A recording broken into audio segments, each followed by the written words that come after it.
On refait la semaine. On va commencer avec vous, Dorian, avec l'or. Oui. L'or, un sujet qui vous intéresse particulièrement. Qui m'intéresse beaucoup parce que c'est valeur refuge par excellence. La reine des valeurs refuges, parce que c'est également un indicateur intéressant qui en dit long sur l'état du marché, sur l'état du monde en général, un peu comme le pétrole à la croisée de l'économie et de la géopolitique. Alors on se maintient depuis plusieurs semaines au-dessus du seuil symbolique des $2000 l'once, ce qui est un record en termes de durée. On a un petit peu de mal à dépasser un certain seuil. Là. Vous allez sans doute en parler, mais on le voit sur le graphique, c'est intéressant. En fait, au plus fort du Covid, puis de la guerre en Ukraine, on a atteint un premier plafond autour des $2070 l'once. Très brièvement, en décembre, pendant quelques minutes seulement, peut-être une heure, on a atteint les 2150. En fait, il y a plusieurs raisons à cela. Évidemment, il y a le contexte géopolitique. Quand il y a une incertitude géopolitique, ce qui est évidemment le cas en ce moment, ou économique, on a tendance à se réfugier dans l'or. Quand je dis on, ce n'est pas seulement les particuliers, ce sont également les banques centrales qui en ont acheté à hauteur de 800 tonnes sur les 9 premiers mois de 2023. Alors pourquoi, pour quelles raisons elles rachètent de l'or? Alors, en particulier, les banques centrales émergentes, celle de la Chine, pour gagner en indépendance vis-à-vis du dollar américain. C'est crucial.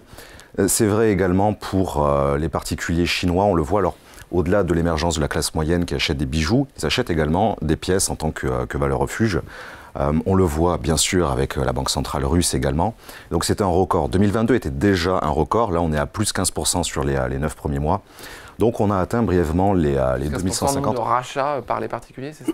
Par les particuliers, besoins industriels, bijouterie, banque centrale, voilà. Tout le monde en achète de manière assez compulsive, on va dire, en ce moment, jusqu'à atteindre ce niveau-là. Et surtout, on reste un petit peu figé au-dessus des $2000. À cela s'ajoute le fait qu'il y a une corrélation inverse avec l'évolution des taux américains. Quand les taux montent historiquement, l'or a tendance à baisser et inversement. Parce que l'or ne dégage aucun coupon, aucun dividende. Donc quand les taux sont bas, on a tendance à placer son argent et certainement pas dans de l'or qui ne rapporte rien. Ça conserve la valeur mais ça produit rien. Là en ce moment, avec les anticipations de baisse des taux, on a également eu donc une impulsion sur l'or. Et l'or avait bien résisté pendant la phase de hausse des taux, puisqu'elle était restée finalement grâce à la 1800-2000 $. Absolument, alors grâce à la géopolitique, grâce aux différents chocs, mais c'est vrai que historiquement, il y a plutôt cette tendance inverse entre les taux et l'or. Si évidemment on fait abstraction, toutes choses égales par ailleurs, de la géopolitique et des chocs exogènes comme peuvent l'être le Covid, l'Ukraine, etc.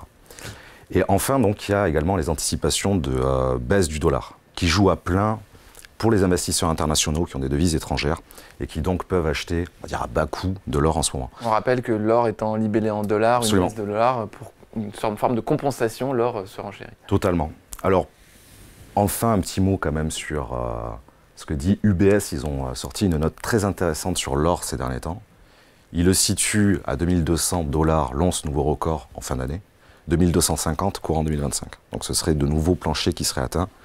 D'autres banques évoquent jusqu'à 2500 dans le courant de la décennie. Alors ça dépend des banques, est-ce que c'est en 2025, 2030, peu importe, mais dans les prochaines années en tout cas. Et alors chez Meilleur Taux Placement, vous avez pris position? Alors, ce qu'on dit, nous, c'est que c'est un anxiolytique. On en a effectivement un petit peu en gestion pilotée, mais un anxiolytique, en fait, parce que Marc Fiorentino rappelle souvent que si en avoir un peu chez vous ou au coffre vous permet de mieux dormir, c'est une très bonne idée, dans une allocation bien diversifiée, d'en avoir 1 à 5%. Si on craint de rentrer trop haut, le mieux à faire, c'est ce qu'on appelle du DCA, ou des versements programmés, c'est-à-dire d'en acheter en petite quantité, tous les mois, tous les trimestres ou tous les ans, de sorte à lisser sur le long terme le point d'entrée. On sait suffisamment ici, on l'a suffisamment évoqué ici sur ce plateau, que le bien-être, le fait d'être bien dans sa peau, permet aussi de respecter ses scénarios d'investissement et de ne pas réagir d'une mauvaise manière lorsqu'on est un petit peu contredit par le marché. Absolument. Merci beaucoup Dorian. Alors on va passer le coup de cœur des traders avec pour commencer Dorian Abadi. Vous connaissez le principe Dorian, vous êtes un habitué du plateau, vous avez 60 secondes pour convaincre vos deux camarades s'il y a trade ou pas trade. Hein, ils auront leur petite raquette de ping-pong pour dire s'il y a trade ou pas trade. Donc on va mettre le chronomètre derrière moi, en place. 3, 2, 1. Dorian, vous êtes prêt? Oui. C'est parti. On a récemment émis chez Meilleur Taux Placement une recommandation à l'achat sur Legrand. On cherchait un titre de grande qualité qui sous-performait le CAC 40 ces derniers temps. C'était le cas de Legrand, à peu près moins 5, moins 6% depuis le début de l'année contre un CAC qui perd 1 à 2%. Alors techniquement, en fait, ces derniers jours, on est venu tester un gros niveau de support, un double niveau de support, à la fois oblique, On le voit sur le canal du graphique. Mais aussi cette courbe bleue, alors pour les plus techniciens, c'est une moyenne mobile très importante de période 200 qui réagit très très bien sur le titre Legrand.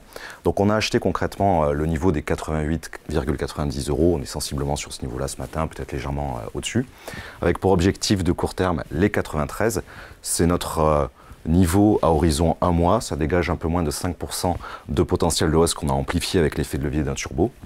Au-delà, mais on sort de cet horizon d'investissement, ce sont les 97 et les 100 € qui sont intéressants. Et le stop loss, on l'a mis évidemment sous ce double niveau de support. Voilà.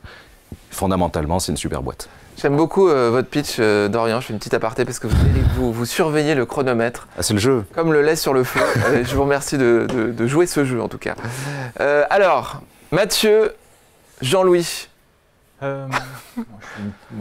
Alors, nous avons pas trade ici et trade ici, donc go, stop. Je suis sur l'or, je vais être... N'essayez pas de chercher du soutien pour la suite. Jean-Louis, allez-y, je vous en prie. Donc, vous n'êtes pas tout à fait d'accord avec ce... Oui, alors, bon, Legrand a revu en baisse ses perspectives. Elle avait beaucoup monté, donc elle a retracé, et les chiffres, c'est le 15 février. Il y a la publication. Je pense que d'ici là, on va rester extrêmement prudent sur la valeur.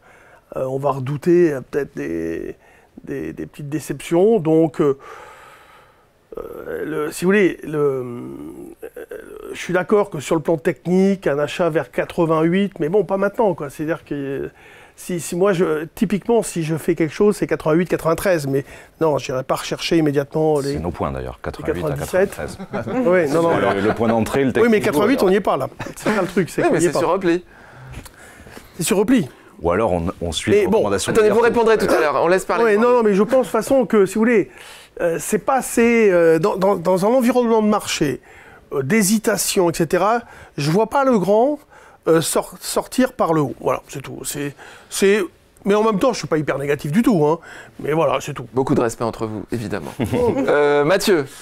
Moi, j'aime bien le petit double creux. Ce que j'aime bien, c'est que l'invalidation, elle est relativement proche. Alors, j'ai pas regardé où on était là précisément, mais en gros, c'est vrai que moi, j'aime bien le risk-reward, c'est-à-dire le côté stop sous des 88, 88, 50. Et après, c'est vrai que par rapport à la situation, ce que disait Jean-Louis là du CAC 40, où c'est un peu indécis, assez neutre. C'est vrai que je la vois pas non plus exploser les 95 €. Donc, un petit billet haussier, mais sans plus, quoi. Voilà. Il y a aussi un support horizontal sur les 88,50 parce que c'était les plus hauts de octobre. Enfin, c'est une résistance d'octobre, c'est une résistance aussi peut-être plus vieille. Alors, ça fait 3. Pour Thibault, là. Ah, c'est peut-être pour moi cette fois-ci. Merci. Alors, droit de réponse, Dorian. Oui, effectivement, on est à très court terme. C'est-à-dire qu'on cherche simplement les 93 €.